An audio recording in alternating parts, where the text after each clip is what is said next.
위하여 살아계신 예수님의 이름으로 간절히 기도합니다. 아멘. 주보 안쪽 보시면 노트가 있으니까요. 참고하시면서 말씀을 나누겠습니다. 저희 계속해서 베드로전서 공부하고 있고요. 오늘 10번째 시간입니다.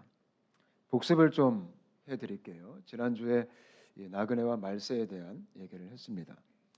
이 말세 신앙 중에 가장 중요한 게 십자가를 통과하는 겁니다. 제가 두 종류의 신앙인이 있다라고 설명을 해드렸어요.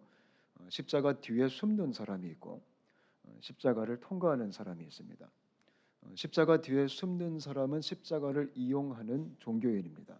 나의 유익을 위해서 내가 십자가 뒤에 숨기만 하고 이용한다면 사실상 그 사람은 신앙인이 아닙니다. 아무리 교회를 다니고 아무리 예배를 드려도 내가 하나님을 이용하고만 있다면 그거는 다른 종교와 비교했을 때 전혀 다를 게 없습니다. 예수 믿는 것은 십자가를 통과하는 겁니다. 예수 죽음이 나의 죽음이 되고 또 예수님이 내 안에 왕으로 사시는 것. 그래서 내가 다시는 나를 위해 살지 않고 오직 예수님만을 위해 살겠다. 그게 기독교입니다. 저는 저와 여러분이 십자가를 통과한 크리스천 되시기를 축복합니다. 통과한 다음에 다음 단계는 십자가를 지는 삶입니다. 그러니까 신앙생활은 성경 말씀 보면 그 자체가 쉽지가 않습니다. 십자가를 통과해서 이제 십자가를 내가 짊어지고 주님을 따라가는 게 신앙생활입니다. 저는 저희 원사랑교회가 십자가를 지고 주님을 따르는 그런 제자된 교회가 되었으면 좋겠습니다. 아멘. 그러니까 십자가는 지고 사는 겁니다. 그냥 목에 걸고 귀에 걸고 벽에 거는 게 아니라 물론 그것도 해도 좋지만 우리가 정말 삶 속에 십자가를 내가 짊어지고 날마다 자기를 부인하고 주님을 따라가는 겁니다. 그런 참된 신앙의 모습이 이 마지막 때에 교회가 회복돼야 하는 또 우리 성도님들께서 회복해야 하는 그런 신앙의 모습입니다. 오늘 말씀도 조금 쉽지 않은 내용이 담겨져 있어요. 오늘 제목이 나그네와 고난입니다. 이 사도 베드로가 이 말세에 대한 이야기를 하면서 이 고난 이야기를 빼놓을 수가 없는 거예요. 여러분, 고난과 신앙생활은 항상 같이 갑니다. 초대교회도 그랬고요. 예수님도 그랬고요. 그리고 기독교 역사를 보면 많은 교회들이 핍박과 환난 속에 지금까지 왔습니다. 요즘 현대 교회는 그걸 참 보기 힘들지만 지금도 핍박과 환난 속에 있는 교회들이 굉장히 많이 있습니다. 만약에 교회가 이 땅에서 핍박과 환난을 받고 있지 않다. 그렇다면 그 교회가 문제가 있는 겁니다. 왜냐하면 성경을 보면 이 크리스천들은 교회들은 핍박을 피해갈 수가 없습니다. 성도님들도 마찬가지죠. 크리스천들은 이런 고난을 피해갈 수가 없다라는 겁니다. 저는 저와 여러분이 오늘 말씀을 통해 좀 부담스럽지만 이 진리를 좀 마음에 새겼으면 좋겠습니다. 그 노트 1번 보시면 제가 나그네의 고난이란이라고 썼어요.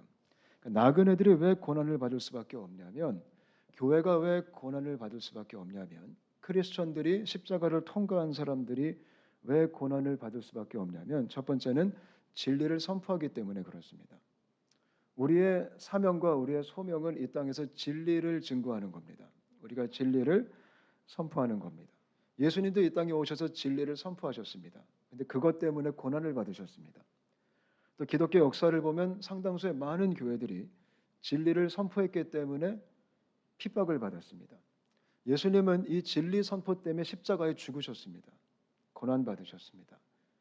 진리 선포는 우리가 마땅히 감당해야 되는 아주 중요한 절대적 소명입니다. 저는 저와 여러분이 이 땅에 살아가는 동안 진리를 선포하는 크리스천 되시기를 바랍니다. 그리고 우리 교회가 진리를 증거하는 담대하게 진리를 외치는 그런 교회가 되었으면 좋겠습니다.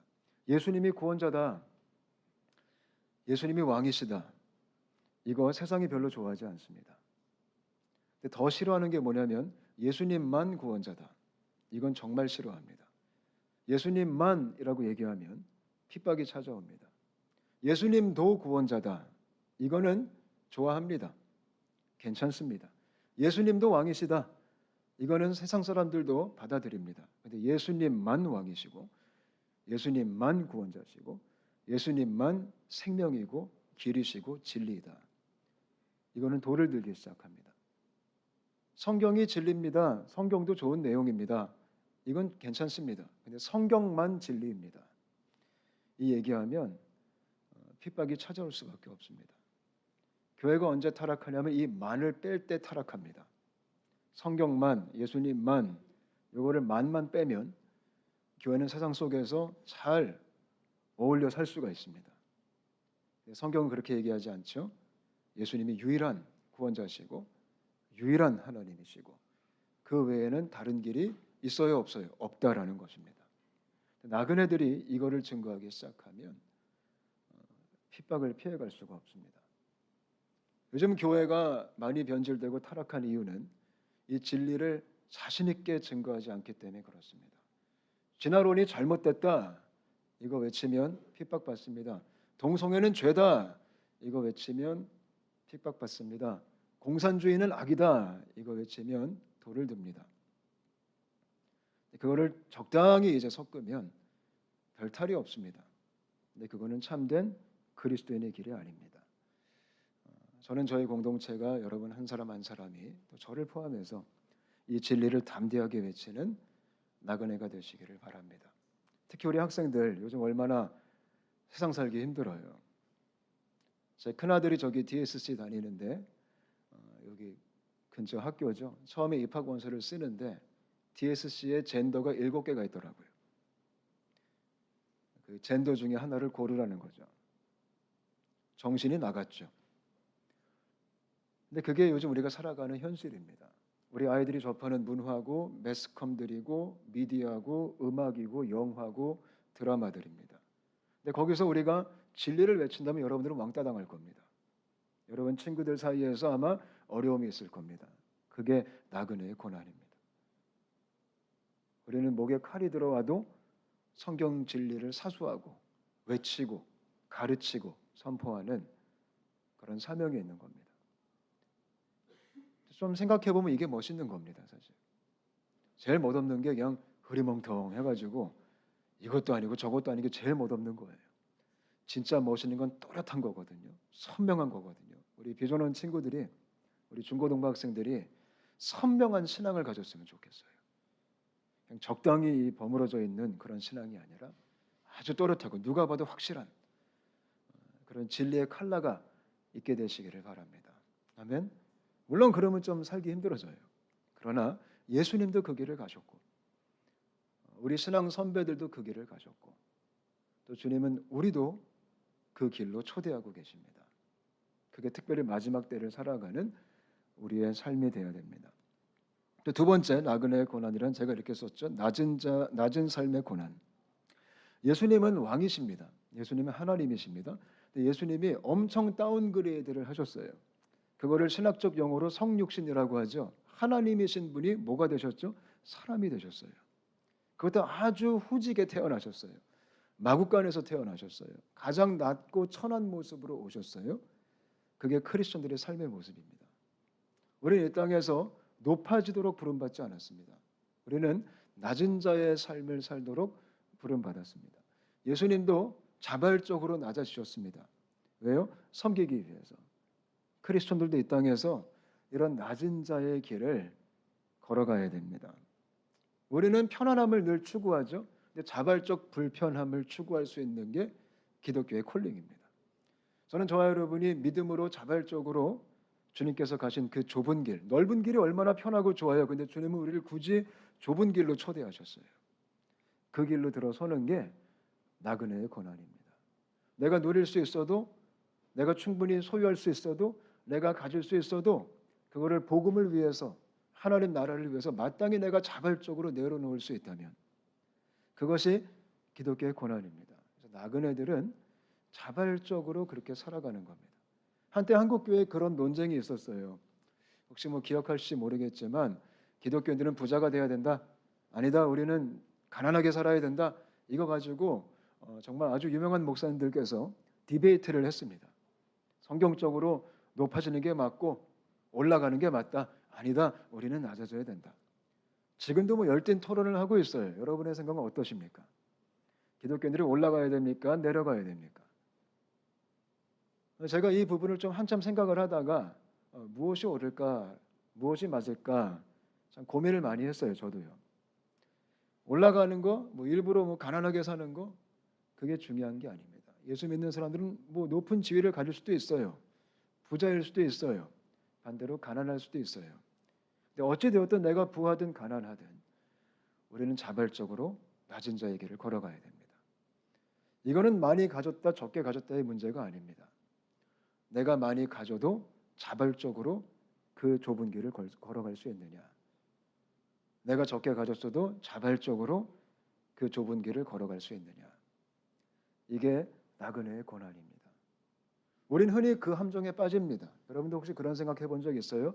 아니, 목사님 그래도 예수 믿는 사람이 좀 잘 되고 이렇게 성공도 하고 좋은 대학도 가고 또 이렇게 좀 승진도 하고 이래야지 우리가 덕이 되고 하나님의 영광을 드러내지 않습니까? 그래야지 많은 사람들이 우리를 통해서 아 정말 하나님은 살아계시구나 저렇게 잘 되는 거 봐. 우리는 흔히 그 잘 되는 것과 하나님의 영광을 되게 섞을 때가 있습니다. 그것이 마치 하나님을 드러내고 불신자들에게 예수님 모르는 사람들에게 우리가 선한 영향을 끼칠 것이다. 아 예수 믿으면 저렇게 승승장구하는구나. 새빨간 거짓말입니다. 그렇게 해서 하나님이 드러나지 않습니다. 어느 순간 기독교가 거기다 속아서 살아갑니다. 그래야지 이게 선전이 잘 될 것이다. 예, 선전은 물론 잘 되죠. 혹하죠. 매력적이죠. 그러나 참된 하나님이 증거되지 않습니다. 하나님은요. 낮은 자의 삶을 살 때 그 영광이 드러나기 시작합니다. 참 아이러니합니다. 내가 기도했더니 이루어졌어요. 그래서 내가 지금 대박이 터졌어요. 그것 때문에 하나님이 증거되지 않더라고요. 그렇게 해서 하나님이 증거되면 왜곡된 하나님이 증거가 됩니다. 그 하나님을 받은 사람도 똑같이 그런 목적으로 하나님을 섬깁니다. 나도 하나님 믿으면 잘 되겠지. 계속 꼬리에 꼬리를 물고 연속적으로 잘못된 복음이 전해지는 겁니다. 근데 이 함정에 요즘 현대 기독교인들이 참 많이 빠져 있습니다. 우리 은연중에 저도 그런 생각을 합니다. 그렇게 좀 잘 돼야지 이게 좀 덕스럽지 않을까? 예수 믿는 사람들이 항상 고생하고 이러면 이게 좀 덕이 안 되잖아. 우리가 그런 생각을 참 많이 하죠. 근데 정말 예수님부터 아주 덕스럽지 못한 모습으로 돌아가셨습니다. 사형을 받으셨습니다. 죄인 중에 괴수가 되셔서 정죄를 받으시고 돌아가셨습니다. 근데 그 가운데 하나님의 영광이 드러나기 시작했습니다. 기독교 역사를 보면 하나님의 드러난 사건들이 우리가 잘 될 때가 아닙니다. 우리가 부자가 될 때가 아닙니다. 우리가 성공했을 때가 아닙니다. 하나님의 영광은 십자가상에서 다 드러났습니다. 억울하게 죽임을 당했을 때, 억울하게 손해를 봤을 때 그때 하나님이 선포되셨습니다. 이해할 수 없는 그림이죠. 그려지지 않는 그림이죠. 저는 저와 여러분이 이 나그네의 고난을 깊이 좀 묵상해 보셨으면 좋겠습니다. 아멘. 그래서 사도 바울은 내가 자랑할 것은 오직 뭐밖에 없어요? 십자가밖에 없다. 그 잘 나가던 사도 바울이 승승장구했던 사도 바울이 그거를 의지하지 않고 십자가만 붙들고 살아갔습니다. 참 부담스러운 내용입니다. 근데 이 마지막 때 교회가 크리스천들이 특히 우리 다음 세대가 우리 청소년들이 이 신앙의 본질을 좀 붙들게 되었으면 좋겠습니다. 또 나그네의 고난은 세 번째 보면 영혼 구원을 위한 고난입니다. 이 모든 고난 왜 당하셨을까요? 예수님이 진리를 선포하고 낮은 자의 삶을 살면서 수많은 교회들도 마찬가지죠. 왜 이런 고난과 핍박을 받았을까요? 목적은 한 가지입니다. 사람 살리기 위해서 그런 겁니다. 사람 살리기 위해서. 영혼을 구원하기 위해서. 생명을 주기 위해서. 복음을 주기 위해서. 저는 저희가 그 길을 걸어갔으면 좋겠습니다. 우리가 사람을 살리기 위해서 정말 이 나그네의 고난을 내가 짊어지고 십자가를 지고 주님을 따르는 그런 크리스천들 되시기를 축복합니다. 저도 설교 이렇게 하지만 불편합니다. 과연 이렇게 살고 싶은 사람이 누가 있을까요, 사실? 근데 이렇게 살아갈 수 있는 은혜를 사모합니다. 그냥 편안하게 배부르고 등 따시면서 우리가 주님 따를 수 없습니다. 내가 하고 싶은 거 다 하고 내가 먹고 싶은 거 다 먹고 내가 놀고 싶은 거 다 놀고 절대 주님 따를 수 없습니다. 그것이 기독교의 본질입니다. 저는 우리가 이 아침에 좀 심각하게 한번 좀 생각해 보셨으면 좋겠습니다. 정말 예수님이 진리라면, 정말 하나님이 살아계시다면, 정말 복음이 나한테 진짜라면 이런 삶의 결단 또한 우리 속에 실제가 되시기를 바랍니다. 특히 오늘 본문에 이런 고난들을 대하는 태도에 대해서 베드로가 얘기해요. 재밌는 얘기를 합니다. 첫 번째가 그 노트 보시면 이상히 여기지 말라라고 얘기합니다. 이런 핍박이 찾아올 때 이상히 여기지 말래요. 12절을 보니까 사랑하는 자들아 너희를 연단하려고 오는 불시험을 이상한 일로 당하는 것 같이 이상히 여기지 말고 이렇게 얘기합니다. 그러니까 예수 믿는 사람들이 핍박당하는 게 전혀 이상한 게 아니라고 얘기합니다. 예수 믿는 사람들이 믿음 때문에 신앙 때문에 진리 때문에 고난당하는 게 그게 이상한 사건이 아니라는 겁니다. 당연한 사건이라는 겁니다. 저는 저와 여러분이 혹시 믿음 때문에 내가 불이익을 당할 때 이상히 여기지 않았으면 좋겠어요. 이것이 정상이구나 라고 생각해야 되는 겁니다. 여러분 세상 눈에 정상처럼 보이면 하나님 눈에 비정상적으로 보이는 겁니다.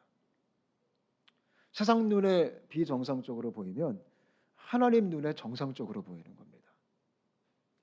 너무 우리가 세상 눈에 정상이 되려고 몸부림을 치면 그때 변질이 슬금슬금 시작되는 겁니다. 저는 우리가 고난이 찾아올 때, 핍박이 찾아올 때 이상히 여기지 않았으면 좋겠어요. 제가 아주 오래전에 샘물교회 있을 때 우리 아프간 사건 만났을 때 특히 배영규 목사님 돌아가셨을 때 그 밤에 목사님이 죽은 그 슬픈 마음 가지고 하나님 앞에 엄청 원망을 많이 했습니다. 주님 왜 죽였습니까? 이게 무슨 일입니까? 근데 그때 기도 가운데 주셨던 하나님의 감동이 뭐였냐면 성호야 이게 정상이야.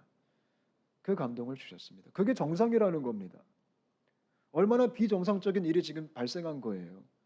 단기 선교 갔다가 탈리반한테 잡혀서 지금 죽었는데 그게 무슨 정상이라는 거예요. 말도 안 되는 사건인데. 근데 명확하게 하나님이 제 마음속에 그런 감동을 잔잔하게 주셨습니다. 이게 정상이야. 원래 이런 거야. 이게 기독교야. 내용적으로는 제가 알고 있었죠. 근데 실제가 되니까 너무 충격스러운 거예요. 아니 이게 정상이라뇨. 또 오늘 말씀이 그 얘기하는 겁니다. 이상히 여기지 말아라. 그게 정상이다. 저는 우리가 정상적인 삶을 사는 크리스천 되시기를 바랍니다. 13절 더 웃기죠? 즐거워하라. 그런 핍박이 찾아올 때 예수 믿는 사람들이 즐거워해야 된다고 합니다. 이 설교를 하면서 그 장면이 생각이 납니다. 여러분 그 코바디스라는 영화 이거 완전 그 올드스쿨이죠. 우리 아이들은 전혀 모를 거예요. 코바디스라는 영화가 옛날에 있었습니다. 이 로마 시대에 핍박당하는 기독교인들을 그 내용을 그린 영화입니다. 그 콜로세움에서 교인들이 사자밥이 되는 그런 장면이 나옵니다. 그래서 그 영화 한 장면에 이런 장면이 있죠. 거의 마지막 부분인데 이 애부터 어른까지 콜로세움 그 경기장 한가운데 손을 잡고 서 있습니다. 누구죠? 교인들입니다. 기독교인들입니다. 다 손을 잡고요. 있는데 그 앞에 사자가 어슬렁어슬렁 걸어옵니다. 잡아먹으려고. 근데 그 영화에 어떤 장면이 나오죠? 손에 손을 잡고 그 온 세대가 애부터 어른까지 그 교회 다니는 교인들이 기독교인들이 거기서 찬송을 부릅니다. 하나님을 찬양합니다. 기쁜 표정으로. 지금 사자밥이 되기 일보 직전인데 거기서 노래를 하고 있습니다. 즐거워하라는 겁니다. 기뻐하라는 겁니다. 우리가 좋아하는 마태복음 5장의 팔복을 봐도 팔복의 마지막 복이 뭐죠? 이런 핍박이 찾아올 때 고난이 찾아올 때 기뻐하고 즐거워해라. 참 이해가 안 되죠? 근데 이게 기독교라는 겁니다. 이 즐거움이 있어야 됩니다. 내 기도 들어주셨어요. 그것 때문에 즐거워하는 게 아니라 내가 원하는 거 하나님이 해주셨어요. 이것 때문에 우리가 기뻐하는 게 아니라 우린 너무 거기에만 집착할 때가 있잖아요. 신앙생활을. 제가 이런 질문할 때 있어요. 하나님 언제 만났어요? 물어보면 이렇게 대답합니다. 내가 그때 기도 제목이 있었는데 주께서 응답하셨어요. 인격적으로 주님을 경험했어요. 내가 원하는 걸 주셨어요. 우린 그런 간증 참 많이 하죠. 하나님이 은혜 주셔서 성공했어요. 그때 제가 주님을 만났어요. 어쩌면 그분은 하나님이 아닐 수도 있습니다. 복음이 주는 기쁨은 그런 기쁨이 아닙니다. 그거는 사람 중심의 기쁨이 될 수 있겠죠. 근데 오늘 베드로는 핍박이 찾아올 때, 고난이 찾아올 때, 십자가의 흔적이 내 안에 생길 때 즐거워하라, 이렇게 말합니다. 스티그마, 흔적. 여러분 안에 이 흔적이 얼마나 많이 있으십니까? 핍박의 흔적, 찢김의 흔적, 찔림의 흔적, 뜯김의 흔적. 그 흔적이 있어서 참된 즐거움을, 우리가 이 영광스러운 즐거움, 세상에선 경험할 수 없는 즐거움을 누리는, 저도 마찬가지예요. 그런 크리스천 되었으면 좋겠습니다. 세 번째, 부끄러워하지 말라. 창피한 게 아니다라고 얘기해요. 예수님 믿는 것 때문에 가난하게 산다, 부끄러운 거 아닙니다.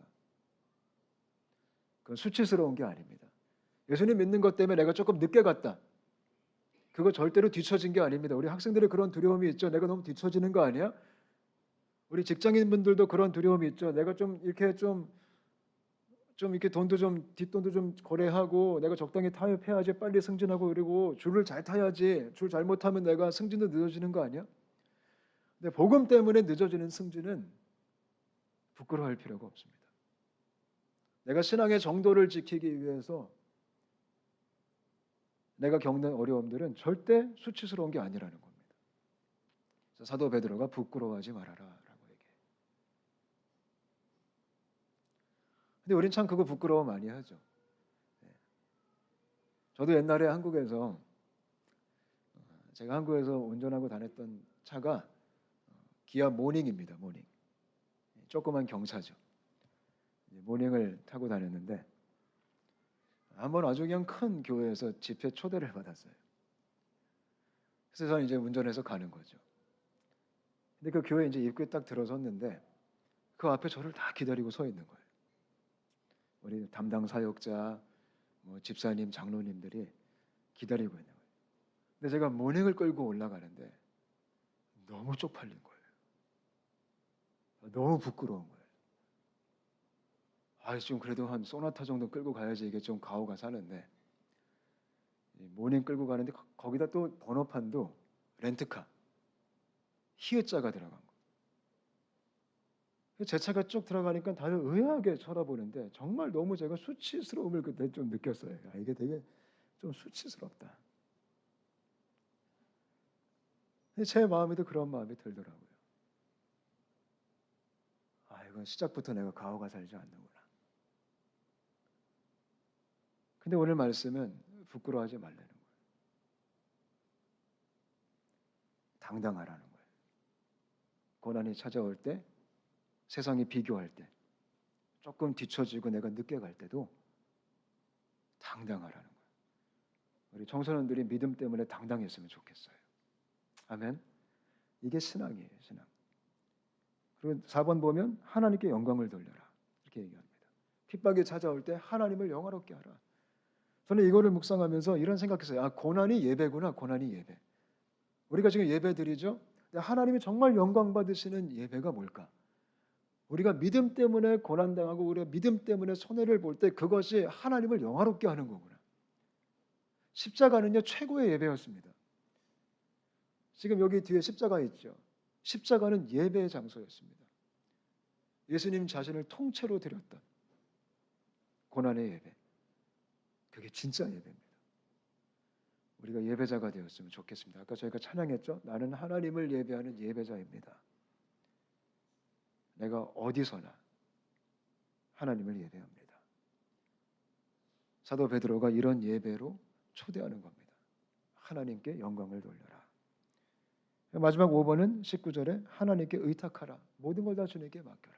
얼마나 억울하고 분통이 터져요. 얼마나 힘들어요. 고난이 쉽다라는 건 아니에요. 힘들어요. 근데 모든 걸 다 주님께 의탁을 해라. 그렇게 얘기를 합니다. 그리고 끝으로 오늘 노트 3번 보시면 고난의 축복이라고 제가 썼죠. 14절에 이렇게 얘기합니다. 14절이 되게 좀 은혜가 됐습니다. 너희가 그리스도의 이름으로 치욕을 당하면 복이 있는 자로다. 참 받기 싫은 복이에요. 우리가 원하는 복하고 참 차원이 달라요. 그죠?